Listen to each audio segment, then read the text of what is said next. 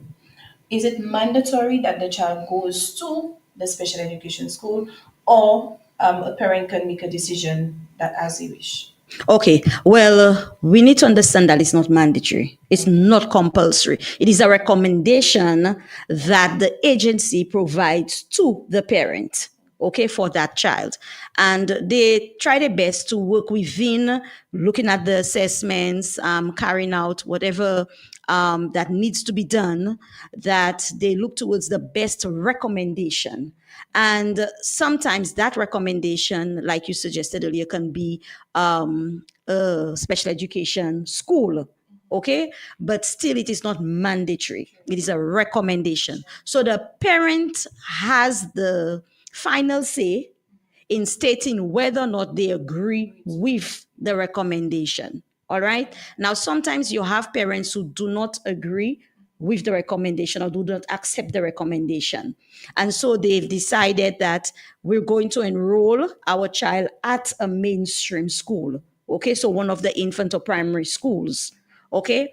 It is the parents' right and it is the child's right to be educated. So the parents can enroll once there is space at the school with the necessary processes already dealt with. The parent can enroll their child in spite of a recommendation being given to special school, all right, at a mainstream school. Okay. My other question would be, um, I know the answer to it, but just to give information out there, if a child was recommended to go to a special education school, and the parent decided to send the child to a mainstream school, and you find this child is now struggling. For example, this child has gone up to maybe grade two, grade three, and the parent, the principal, everybody really realizes that the child is struggling and this child cannot function at the school that he or she is at. Because of the previous recommendation of special ed, can this child just be sent to special ed, or would they have to go through another process and tell us what the process is for them to be sent back to the special education school? Okay. In order for me to explain this, let me just continue by stating the other agencies. So apart from CDGC, which is the Child Development Guidance Center, which caters to children of 0 to 5 years old, we have children who already enroll from age 5 at the primary schools.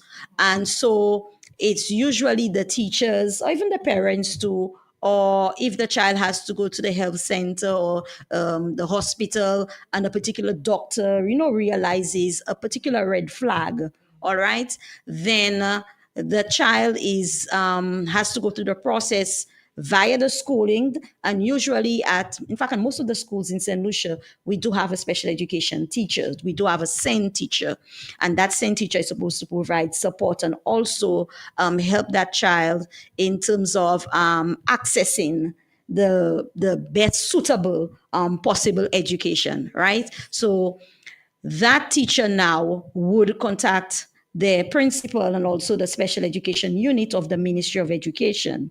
All right. So under the special education unit of the Ministry of Education, we have a particular team which we call the multidisciplinary team. All right. And those persons, similarly to CDGC, they are responsible for carrying out assessments.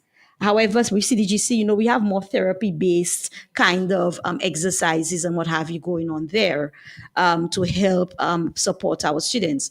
With the MDT team, they do more functional, behavioral, and cognitive assessments of the students. And Based on those assessments, they will also provide a recommendation. So a child or parent does not just come in and voluntarily, walk into the center and say, I would like to enroll my child. There must be that particular process. Now, back to your question. If a child who has already been suggested, already been recommended to be at a special school, and that the parent decides we're going to continue with the child at the primary school instead, at the mainstream school, what happened, in fact, our situation is that we have a lot of children who need to access our services, a lot of children. So you'd find that anytime that a child who has already been recommended but the parent does not accept the recommendation, it's almost as if the child has perhaps lost their space at that instant. Okay, that does not mean there's another opportunity for the child. But for now, the child, if the parent decides to continue with the mainstream school, provided that the same teacher is able to provide support for that child along with the other teachers at the school in terms of providing modifications or accommodations for that child to access the curriculum or to access schooling, then the child may have lost his or her space at that instant. There might be an opportunity for later down the line, but the child would have to obviously be reassessed, especially if the child has gone through another year or 2 years of being at that mainstream school. The child would then have to go through the process again of being assessed, and that can take such time. That is why we're telling parents, early intervention is key.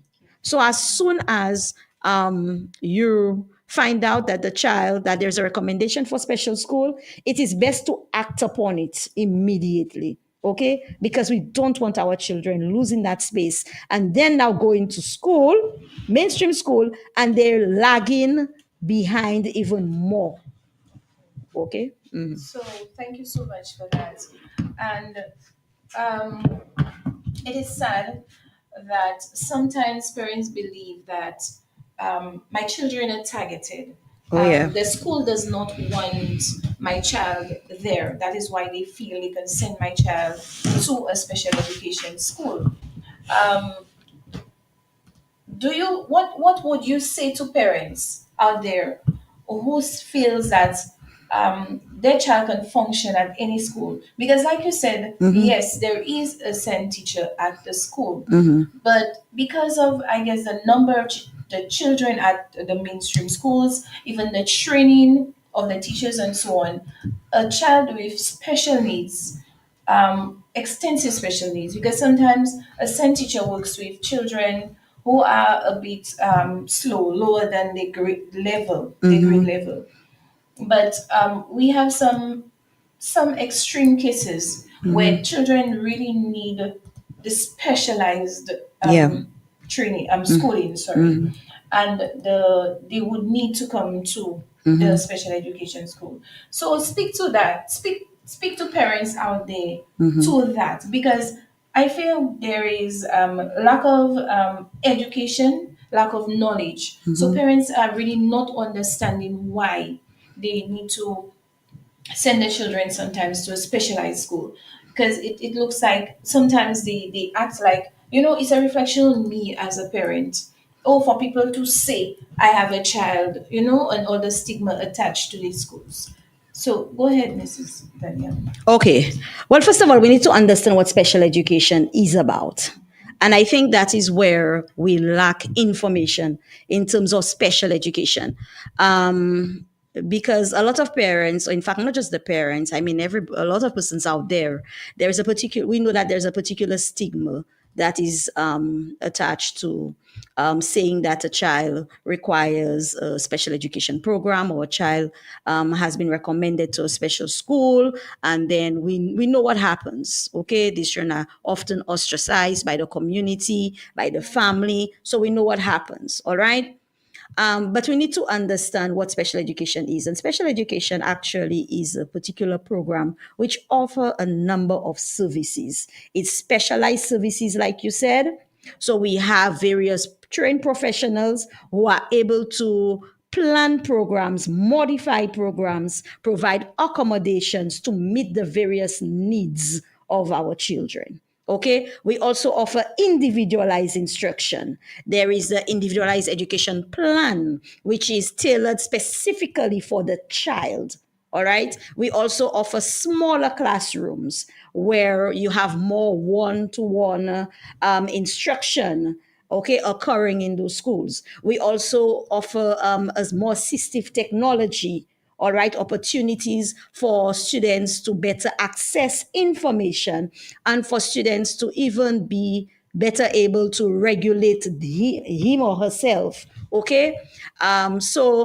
Understand that special education is actually a program which is intended to cater specifically to the needs of a child, and every child is unique. No two children are the same. So, other than being in a mainstream classroom where I know we're trying to deviate from that one size fits all, which is very good by providing differentiated instruction and using other approaches of teaching, which is very good. But in special education, and especially at the special education school, it is imperative, it is a must that every program, every service that you provide, even with the paraprofessionals like the speech and language therapists, whoever it is that's working with the child, must have a program that is catered specifically to a need of that child. And again, I will stress on early intervention. We have had cases where we have a lot of parents who I know if well, because of your profession in that of being a social worker and also a teacher before. Well, you're always a teacher. Let me Yes, once a correct teacher, this. always a teacher. That's right. We know that there is, let us acquaint you to the grief process that some parents may have to go through in terms of getting to the acceptance phase of a child. So here you have, you've given birth to a child. The child may have had a particular trauma during, before the birth or after birth, at some point the child may experience a particular trauma, and then the parent now has to go through a particular process themselves in actually accepting their child. Okay. And so we want to help parents out in terms of that process. All right. We know you may start with denial. A lot of parents, you tell them that, okay, your child, we notice your child, let's take for instance autism. We notice that your child may exhibit particular characteristics, associated with autism. Then you have a diagnosis done, and the child does in fact have autism.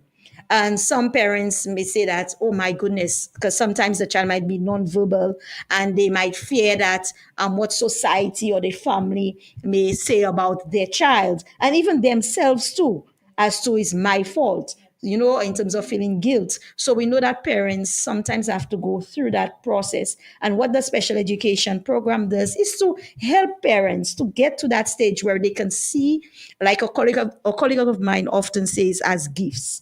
They can see that their children have abilities so that we don't focus solely on what you may say the disabilities or what the child cannot do. But in a special education program, we focus on the abilities of a child and we use those abilities to help support the child even better.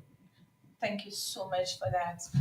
And once you were speaking, I was thinking maybe it's imperative that we become a little more proactive than reactive, in the sense that maybe persons like you, Mrs. Danielle, trained professionals could go into the, say, the health-based places like the health centers during the clinics and so on, to educate parents even before they give birth on maybe signs to look out for and so on, and the need to get help, early intervention for children, especially able children, so that at least they can start early. Sharing a little bit of my story, and I'm not going to mention names, That's but fine. just to, of course, encourage persons out there. As a special education teacher at my school, when I used to be a teacher, of course, going through doing the MDT process, the results would come and recommendations would be done. Um, Particularly, I'm speaking about two children. Let me tell you the joys of my heart. So These two children were recommended to attend the special education school because, of course, we noticed that with all the help that we're providing at our school, they really needed the specialized learning that special education offers. Um, it was a battle, uphill battle to the denial stage. And I think, as I was telling Mrs. Daniel, that we really need some professionals to even counsel parents to Yep. let them know that it's not your fault. It's not something about your image, but it's for the children. Okay, it's for the help for the children. So these two children, um, I brought in family members. I brought in everybody. Took time off because I had already transferred from education into social work. I took some time off from there to come back to ensure that these children, when the results were being given, was explained to family, and still the family members Oh. said no way, they're not going, to the point of the school doesn't want them, they felt rejected and all. I kept at them, and thankfully a family member who had better, well, I'll not say better understanding, but who had more knowledge of special education came on board. And finally the children were transferred to Yes. special education. And let me tell you, they are the stars, two stars at special education. And every day when I see Mrs. Daniel posting, oh, I screenshot and I said, yes, these are mine. So these are the joys of Yes. special education. And now the father would come to me all the time and tell me, your children are doing so well. Your children Yes. are doing so Yes. well. So parents, it's a thing of not getting enough information, the knowledge out there. If you need to get more information, I'm sure, Mrs. Daniel, they could Definitely. come to the special education schools, not only in Viewfort, but Sufred, Dennery, the other schools around the other centers, to get more information as to, you know, how do I get my child in there, or what signs to look for, and so on. Tell us some of the programs that you offer, Mrs. Daniel, at your school. Okay. All right. So, wow. I have to say a big thank you to my staff at the center because just give me the opportunity to say there, I have an amazing team. We have an amazing team. We also have an amazing team in the special education unit led by Mr. Dil Sejis, our education officer. So we have an amazing team at the center, and so they're energetic, they're ready to go, and they're always bringing in new initiatives. And so we welcome every initiative that they bring on at the center. So the services that we provide are countless. No brag, but it's countless. Okay, so we have an early intervention program. So we cater to very young students, like I said, from age 5 and to about age 8. So we have that program going on, and that program, our students get opportunities where they receive specialized services, they receive specialized education in terms of a lot to do with more mobility functioning, because we have a lot of children within that setting or within that environment who they had some motor disability functions, unable to walk, unable to crawl, certain things like that. And so we have a particular teacher or teachers who work within this department who help our students in terms of getting them to function or to be able to do those things that we take for granted. And so they're able to help them. We also have an academic program. We do have an academic program. We're not a primary school.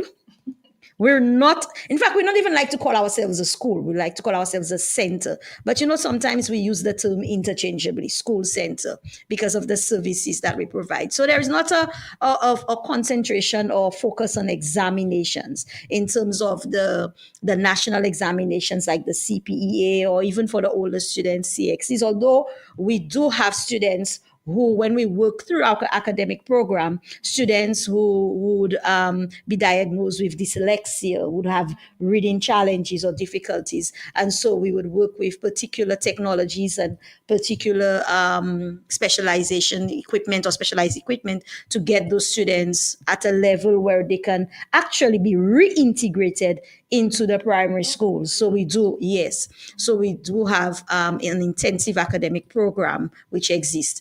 We also have a sports program at the school. And our sports teacher, Mr. James, is doing a phenomenal job. Sorry, Mr. James, I know I mentioned your name, and if I have to mention every staff member's name at the center, but they're all phenomenal. Okay, and so we have a wonderful sports program. It's supported by every other member of staff anyway, and so we have table tennis. Just last year, in fact, earlier this year, we had one of our students who was actually a transfer student from a primary school who is at our center, and that student placed third on the island in terms of his level in his age group for table tennis competition. And he competed against other students from mainstream school. So it's not a special education sports competition. It was everybody, inclusive. Okay, and he placed third. So we have a vibrant sports program. We also have track. So we have cricket, we have football. So we have a vibrant sports program where some of the students who would not otherwise shine at the other schools, or because some students who exhibit chronic failure, because we've had children who come to us who show signs of chronic failure, meaning that those children, when they were at the schools, maybe because of the large classrooms, maybe because of the access to the materials that they were given, they were not able to cope with those particular materials, the reading text and all of those things. And now because like I said, the instruction that we provide is more individualized based on their needs. So they become more confident and more successful, right? So right now, those children are doing very well in the various fields or in their various areas. We've introduced water therapy or aquatic therapy at the center, okay, swimming. And so we have this going on every Tuesday. And that is in an effort again to help with our children with their motor functioning and even cognition. We everything is related in some way. So don't just think of it as the movement and it's for gross motor movement or what have you. It also helps with our children in other areas or the aspects of their life. So we have aquatic therapy. We also have equine therapy. Equine therapy is horseback riding. So we have partners on board who have actually providing some of those services free to our students. Yes.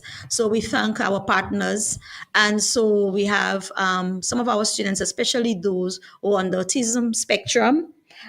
Those children, the little ones, we find that sometimes that they don't really have that particular stance, that particular position when it comes to sitting or walking or what have you. So then we provide that equine therapy, horseback riding, as a kind of a physiotherapy, kind of like a therapeutical exercise for them to get them to be more upright and even develop that confidence, because their studies have shown that there's some kind of relationship with children with autism and being horse whisperers, per se.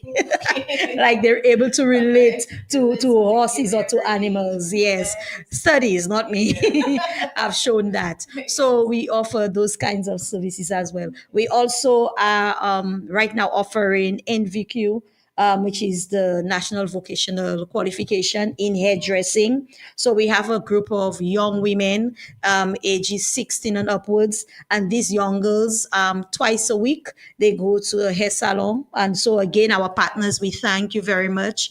And so they receive actual hands-on training at the salon. So those girls, they were not able to properly groom their hair, nothing of that sort. And right now, I can get my hair braided from my Nice. students. So they're offering, we offer that kind of training, that kind of NVQ in hairdressing. So the hope is that those children will go through the assessment, and at the end they can receive the certificates in hairdressing, and we want to further that in terms of cosmetology as well. So we actually want to do the entire program in itself, in fact, as much as the children can do. We also offer food production, so we have our little farms. Yes, and so our children grow their vegetables, their cucumbers, their lettuce, and they help to sustain our school feeding program with some of those crops that they produce. And when it's time for harvesting, our children also sell some of the crops to the community. So they go to the various schools, they go along the roadside to various business places, individuals. So we do even have our market that we sell some of our produce to. All right. And this is a big thing. This is not any little thing that is going on. I mean, these boys are all about, and these children are all about business. We also have other entrepreneurial programs at our school. We have some business incubator programs, which started off from Equip, OECS Equip. And so we've continued because we were able to get some equipment purchased from that project. So we're able to continue with that business incubators. So our children are actually creating craft items. They're creating jewelry boxes. Yes, the other ones creating it, not teachers, the other ones. So they're creating those, they're molding them, and to see them with their little mask on, looking all cute. But they're all about business of the day. So it's almost as if we're running particular factories and industries at our little center there in Viewfort. All we want is expansion. And of course, there'll be a whole lot more. So you see the number of things I that was definitely coming to that. Budget is going on. I'm hoping that something is in it to expand the school. I recently saw that you took part in the science fair. Yes. Was that the first time you were That doing was, that? yes, that was the very first time. Very, very first time for us. Again, this is not me. This is the staff, the teachers. My teachers just highly motivated. And so when we see the need arises, that the interest is there, they go with it. So we had some students who actually took part in the science fair. They created, I believe it was some potato insecticide. So some insecticide using potatoes. I hope I am selling this right. Please forgive me if I am not, but a potato insecticide. And so the children created that. They developed that themselves, of course, with the support of the teacher, the science teacher, Mr. Henry, and they did excellently. They did very well. We were amazed because there was once upon a time when our students, their confidence it was so very low that often when being interviewed, they would not speak up. Okay, they would feel, again, it's that same stigma, and then it reaches our children. It's being inculcated. And so for them, it feels like they're not successful or they cannot do. So we had to bring on a lot of areas just to get them to feel success. And now, so the students, even at the science fair, were able to report on what they did. We have something coming up as well. Will be our first time. So on Friday, we're going to be auditioning for the Junior Calypso competition. goodness, So we awesome. have, yes, a contender for Junior Calypso. Yes, this is a child again we've been working with 2 years. So, one person saying that we're going to give up. No, we've been working, and we want to thank even again more partners outside there. Mr. Calix, Mr. Face, Calix, as we call him, who's been working with this child, and so really trying to get him to produce something which is good. Because at the special education center, we're not on a nonsense thing. We don't want to sell mediocre. We don't sell mediocre. We sell right. great things. So we don't want people to think that because our children have special needs or they have disabilities, that whatever we put out there will be mediocre, will be something that will be of little value. No, with accommodations and the modifications we provide, that's all we need to provide, and they will produce something great, something special. So it is of quality, and we hope to penetrate one day export St. Lucia. So invest St. Lucia, we coming for you. Very good. Are you hearing?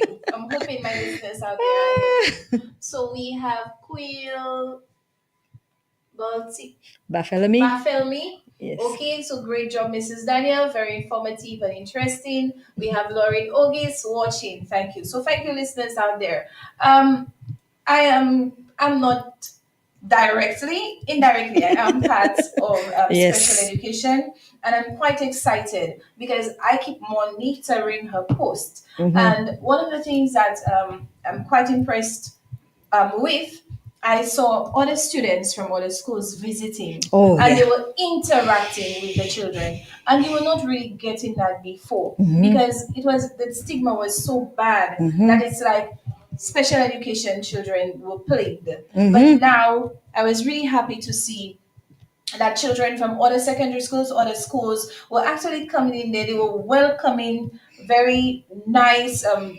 interacting and all. I've even had children from the mainstream tell me, looks like I'll have to go to special Yes. education because so many things We are get that. happening. I'm seeing Mrs. Daniel having her full-time restaurant at her Oh school. yes. Okay, so her food production and so much is going on, and I'm Yes. so excited because coming from not wanting children to go there to having the stigma attached, it's a mumu school. Now we Mhm. find this school is actually even taking over at Mhm. Juju speed. So, and right now, not only Juju speed, at Emmanuel speed. That's right. So, yes, so kudos. We are doing very well.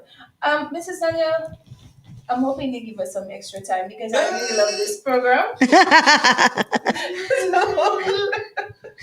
Oh So my. I want you to how are we going to really encourage parents out there, especially with children with autism? Mhm. Because I have this special friend of mine who has a daughter with autism, and it could be very challenging. It's Mhm. not that parents do not love their children or want to give them the Mhm. best, but it's very challenging. Even when you realize that parents with children with disabilities don't really take them out, not that they don't want to, but you find the facilities are not accommodating for Mhm. children with disabilities. Mhm. Many places you go don't even have a ramp for a wheelchair Mhm. or anything for that matter.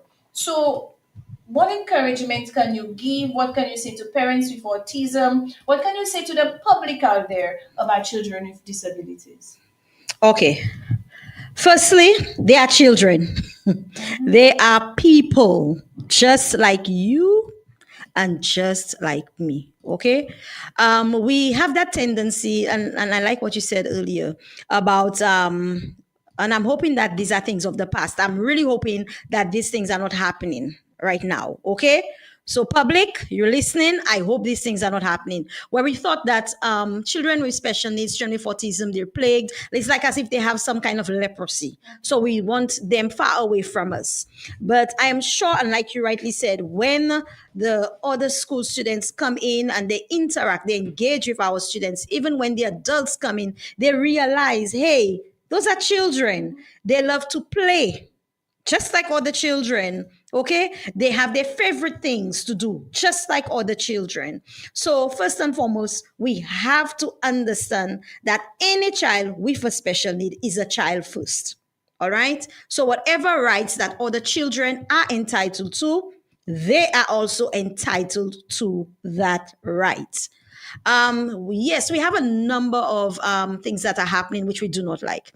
We know that in certain places that we do not have the necessary accommodations and even the attitude that comes with that. When, for example, a parent who's going into a particular store, particular business place, and then you find that that parent is being frowned at, or that parent is being looked at like as if, oh, as if it's almost like a disgust. Like, where you go with that child? You should have kept that child at home. Like, that child is throwing a tantrum, because the thing about our children with autism, they can either be hypersensitive or hyposensitive, where, they don't relate to the sensory. They don't relate because of sensory being underdeveloped or overdeveloped. They don't relate to the world like you or me or you or I. So then you find that sometimes they'll go to a new environment and the students are not able to cope. There's too much going on. Maybe there's too much lighting, too many persons, or there is a particular color that they may not like, something of that aspect.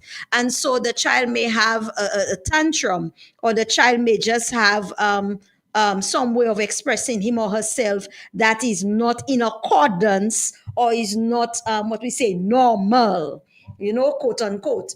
So we tend to frown upon the parent and the child for that. But really, what are they supposed to do? If my child has a disability, my child has a special need, am I supposed to keep my child barricaded? Am I supposed to keep my child at home? Because society believes, right, that my child has a particular condition, that my child should not be outside disturbing or disrupting their place of business, or disrupting their clients or their customers. That's not right. And so, again, education is the key. And we need to let persons have this particular mindset and this understanding that we all have various conditions. We all. You have a condition, I have a condition. Okay, those children have a condition that cannot be helped. And so we just need to provide services within our establishment that can make it a little comfortable, more comfortable for our children. We know they exist. We know we have children with special needs exist. We know autism. We know that the children exist, right? Within our midst. We know that. We have them in our communities. We have them even in our homes, some of us. But we pretend to cast an eye. We pretend that they're not there. But they are there. They're living and they're breathing. So we want the workplaces to provide some sort of accommodation, some sort of, make it comfortable. The same way we have, and I really applaud the places that when you go, for example, the banks, for example, that they have particular lines, special lines that cater to pregnant women or uniform officers. And even now, I'm seeing one or two persons with disabilities. That is recommendable. At clinics, I was speaking to a mother some time ago, and she went to the clinic, and she was saying that as soon as she gets there with her child, that they would allow her child to go in first, right? Because they realize that the child cannot sit for too long. But then we have parents who know this, and we have medical personnel. We have others who would think would know better, would know that, right? That there is a child, and the child is not able to sit through this ordeal for too long. So perhaps we should try our best to make that person more comfortable. Let's see if we can have that person going first, so at least second, that kind of thing. And so I want to appeal to our ministries, appeal to our government that, yes, we do need to educate our populace some more. We do need to deliberately put things in place. Don't just assume, because here I'm saying that the people you think would know better. So let's not just assume that they know better. We may need to go out there and deliberately, intentionally educate them, put things in place for them, because they can invite us. We have a great staff. We have the special education unit at the Ministry of Education Center. Invite them. You have a place of business, invite them to your establishment, and then say, this is what we have. What do you think that we can do, right, to better accommodate parents who are coming in, or even adults who have disabilities coming in to use our place? So invite us in. Let us see what your layout is. Let us see if we have to work with your staff in terms of helping to create a better mindset, or more accepting mindset of your staff, so that we can make the transactions a little easier and a little better for our parents and even for the children who they accompany. Well said, Mrs. Danielle. Thank you so much. And business places persons out there, I hope you're listening and Invite us, invite us. taking into account what Mrs. Danielle said. I know we're running out of time, but quickly, Mhm.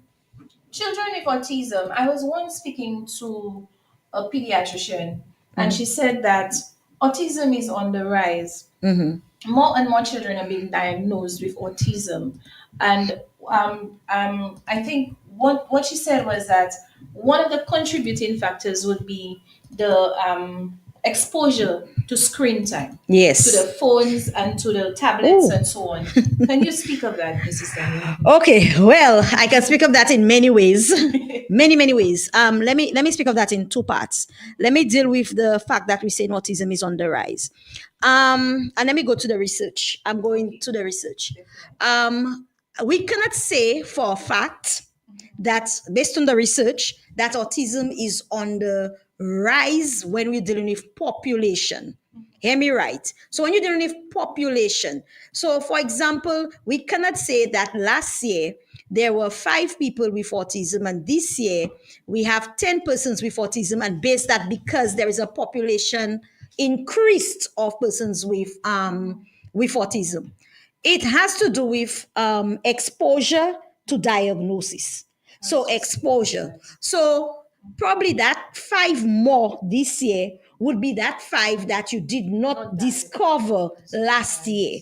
You understand me? So an exposure to more assessments, okay, could be the reason, could be one of the reasons being done. More screening of persons being done right now, as was opposed to the past. So that is a contributing factor in terms of what we may say an epidemic of autism, but it may not necessarily be in terms of population. It's in terms of identification of more persons. Even with there was this condition before Asperger's syndrome, and Asperger's syndrome was seen as separate to autism, because with Asperger's syndrome, it was looked as a more milder aspect of autism. So the children, these are the children who can actually, how should I say, access school, and they were above or even above average performers. All right, and they have verbal communication. So these are children that can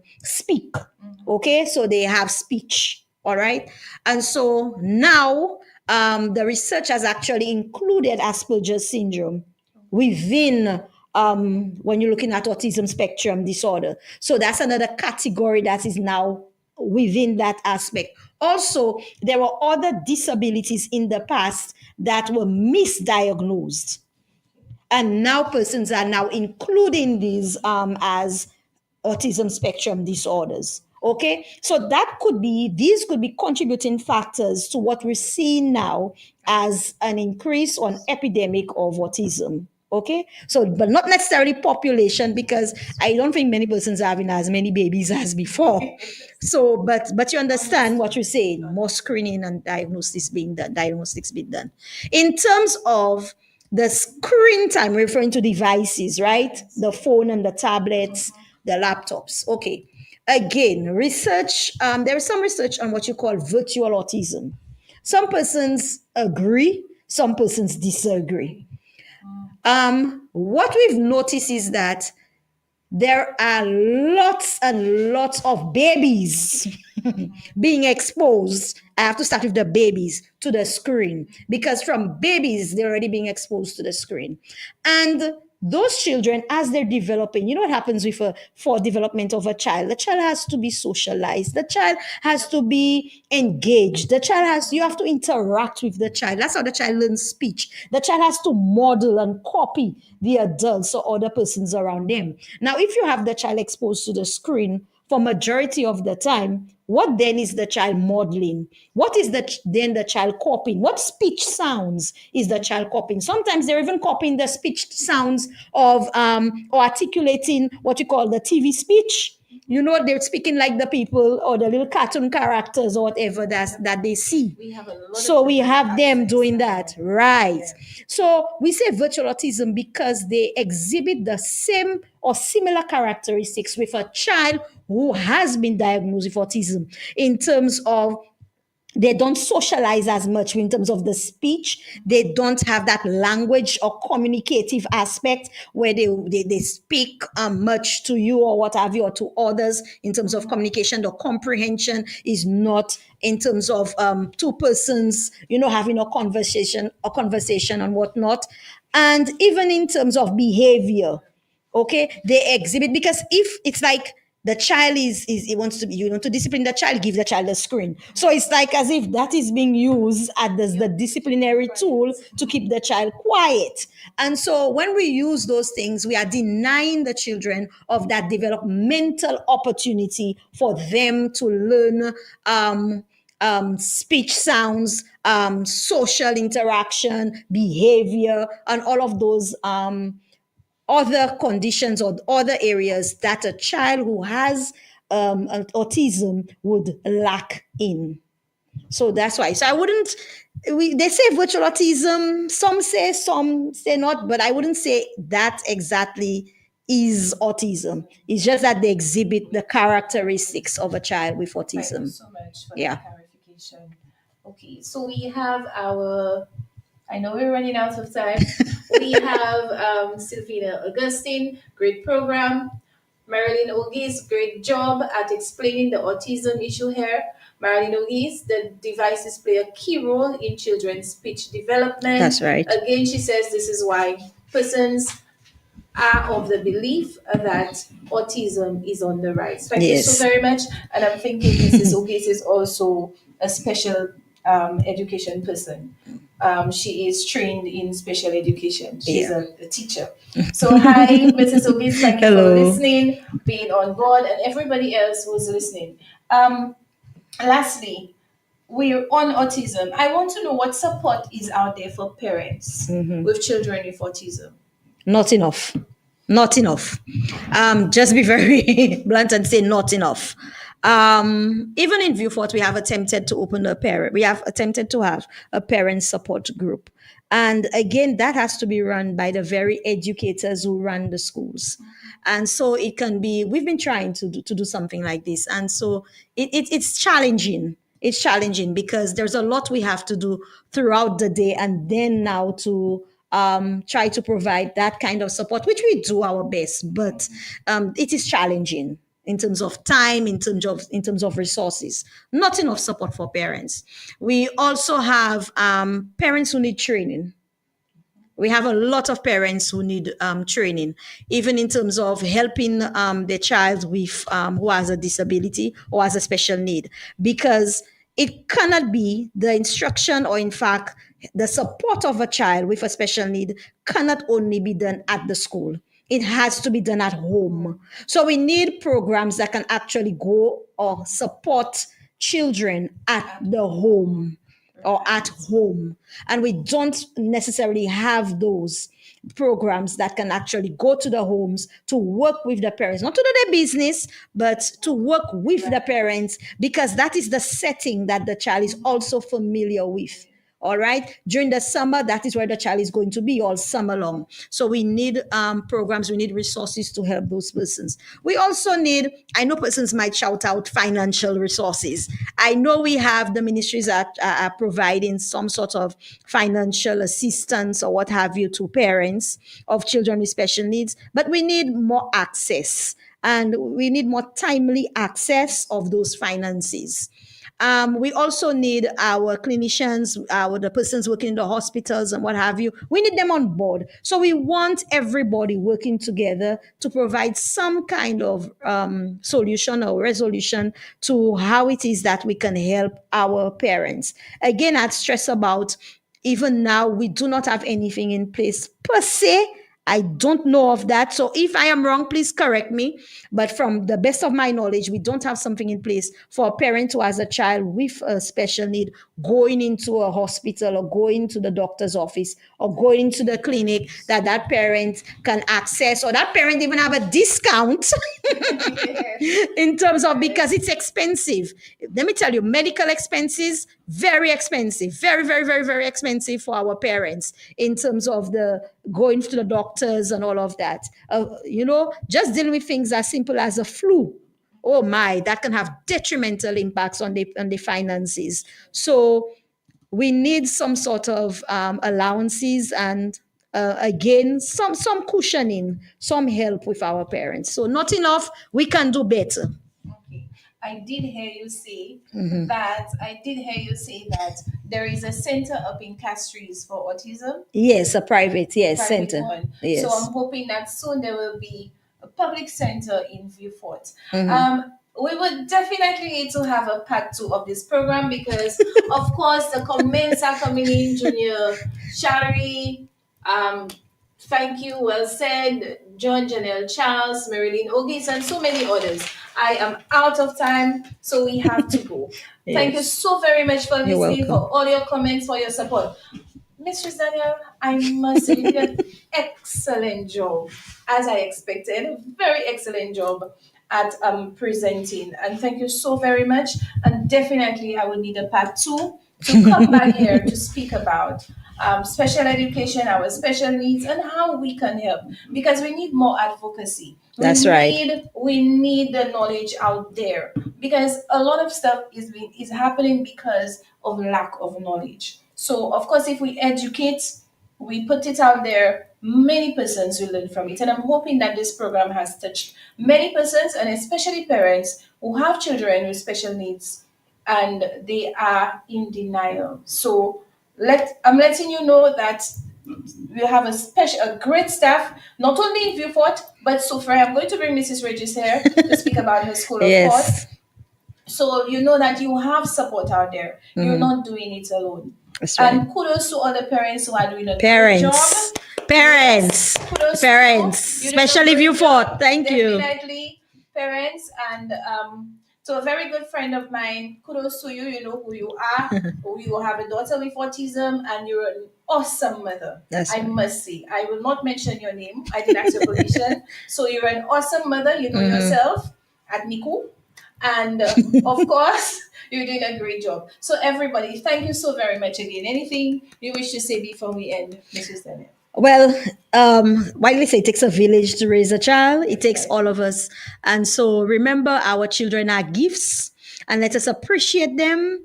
Let us take care of them in the best way possible. And remember, you always have a friend in us. So thank you very much. And great job to those of you already doing a fantastic job. Thank you so very much to the radio station. Thank you so much to Miss Bodiemet for having us on board. Love talking about our special children. Thank you. Definitely, always. Thank you so very much. All right. Broadcasting from Nadoli Calio, 88.5. Good music.